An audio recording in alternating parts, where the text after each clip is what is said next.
We have Jeff Ivory here. That means it is Wednesday, of course, our financial expert. Now, Jeff, last week we talked about getting your kids to be money smart. And after that segment had aired, you got a phone call from a viewer that inspired today's topic. Right, Sima.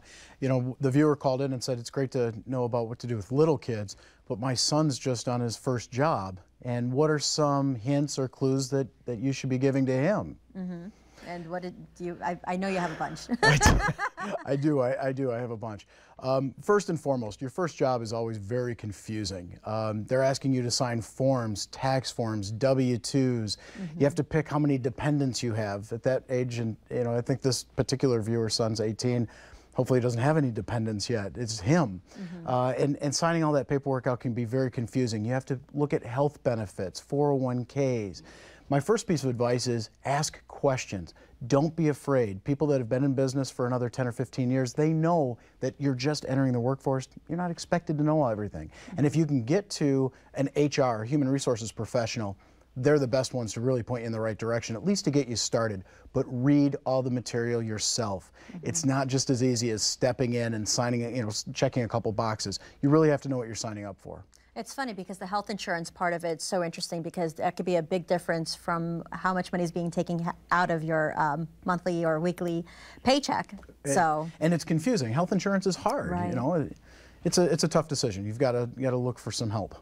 And what happens when the checks start rolling in? Because I know my first job, the checks started rolling in, and I went to the mall, which may not be the best thing in the world. That is not my this particular day's advice. The mall is a good solution for some problems, but I think when that first check rolls in, start building an emergency fund immediately.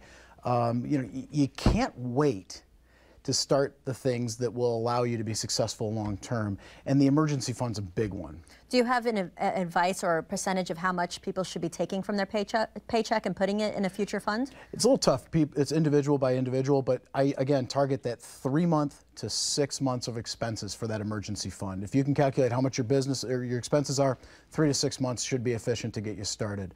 That brings you to a second point, though, which is savings. I recommend people work immediately to start saving money. If you start now, you don't ever have to break yourself into the habit of saving. Start at 10% minimum. 10% off the top. Save it for a rainy day. Don't always give everything back.